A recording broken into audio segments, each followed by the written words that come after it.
కాసేపట్లో కలెక్టర్లతో తెలంగాణ సీఎం రేవంత్ రెడ్డి కీలక భేటీ కానున్నారు. కీలకమైన అంశాలపై కలెక్టర్లతో చర్చించనున్నారు. ప్రభుత్వ ఆలోచన విధానాలు కలెక్టర్లకు సీఎం వివరించనున్నారు. 99 రోజుల కార్యాచరణపై సీఎం రేవంత్ రెడ్డి చర్చించనున్నారు. రేపటి నుంచి జూన్ 9 వరకు 99 రోజుల ప్రత్యేక కార్యక్రమం చేపట్టనున్నారు. వారానికో ముఖ్య కార్యక్రమం తీసుకునే విధంగా కార్యాచరణ రూపొందించున్నారు. బడిబాట మహిళలు, రైతులు ఉపాధి హామీ పనులు చేపట్టేలా ప్రణాళిక సిద్ధం చేశారు. జనాల లెక్కల హౌస్ లిస్టింగ్ సర్వేపై మహిళా జీవనోపాధికి ఊతమిచ్చే చర్యలపై చర్చిస్తారు.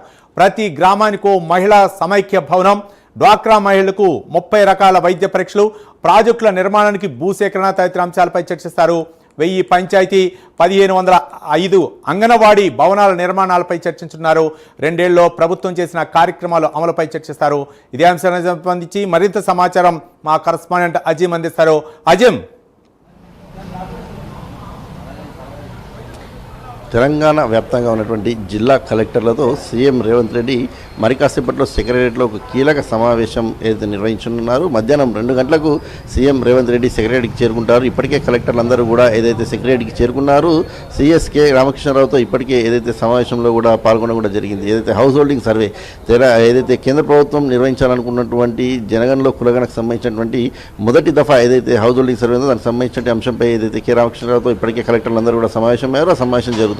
సో మరి కాసేపట్లో సీఎం రేవంత్ రెడ్డి కూడా ఏదైతే సెక్రటరీకి చేరుకుంటారు, కలెక్టర్లతో ఏదైతే కాన్ఫరెన్స్ సమావేశం కూడా నిర్వహిస్తారు. ఈ సమావేశంలో పలు కీలకమైనటువంటి అంశాలు చర్చకు రావడం కూడా మనకు తెలుస్తుంది. ముఖ్యంగా 99 డేస్ యాక్షన్ ప్లాన్ అని ప్రభుత్వం ఒక యాక్షన్ ప్లాన్ తీసుకుంది. ఈ యాక్షన్ ప్లాన్కి సంబంధించినటువంటి ఏ రకంగా ముందుకు వెళ్ళాలనే దానిపై సీఎం రేవంత్ రెడ్డి కలెక్టర్లకు దిశానిర్దేశం చేరినట్టు మనకు తెలుస్తుంది. ఈ 2 ఏళ్లలో ప్రభుత్వం ఎలాంటి కార్యక్రమాలు చేసింది, రానున్నటువంటి రోజుల్లో ఎలాంటి కార్యక్రమాలు చేయబోతుంది, ప్రజల్లో ప్రభుత్వం చేసినటువంటి కార్యక్రమాలను ఎలా ముందుకు తీసుకెళ్లాలి అనే అంశాలపై ఏదైతే కలెక్టర్లను వివరించేటువంటి అవకాశం మనకు కనిపిస్తుంది. దీంతోపాటు మహిళల జీవనోపాధికి ఉత్తమించేటువంటి చర్యలు, అలాగే గ్రామ పంచాయతీలు, డ్వాక్రా మహిళలు, ఇలాంటి అనేక అంశాలు, రైతులకు సంబంధించినటువంటి ఉపాధి హామీ పథకం చేయాల్సిన అంశాలు, ఇలాంటి అనేక అంశాలపై ఏదైతే చర్చించి 99 రోజుల యాక్షన్ ప్లాన్ని డిసైడ్ చేయాలని చెప్పి భావిస్తున్నారు. వారానికి ఒక ఏదైతే సబ్జెక్ట్ పరంగా ముందుకు వెళ్ళాలని చెప్పి కూడా ఏదైతే డిసైడ్ అయినట్టు కూడా మనకు తెలుస్తుంది. ఇక దీంతోపాటు కలెక్టర్లకు సంబంధించిన అంశంపై కూడా రేవంత్ రెడ్డి ఇప్పటికే మనం చూసాం, గతం నుంచి కూడా అనేక సందర్భాల్లో అనూహ్యమైనటువంటి ట్రాన్స్ఫర్లు జరుగుతూ వస్తున్నాయి. సో ఈ ట్రాన్స్ఫర్ గల కారణాలు ఏంటి అనే అంశంపై కూడా వివరిస్తారు. తన దగ్గర పూర్తి స్థాయి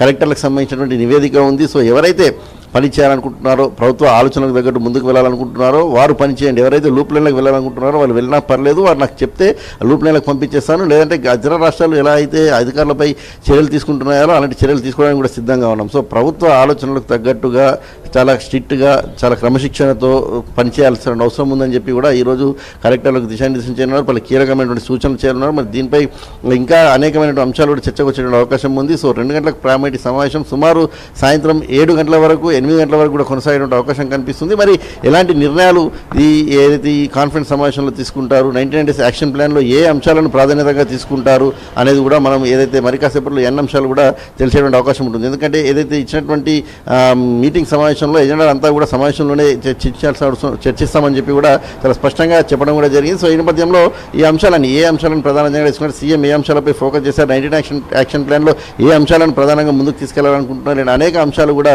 మనకు మరి కాసేపట్లో తెలిసినటువంటి అవకాశం ఉంటుంది. Ravi, right, thank you Azeem.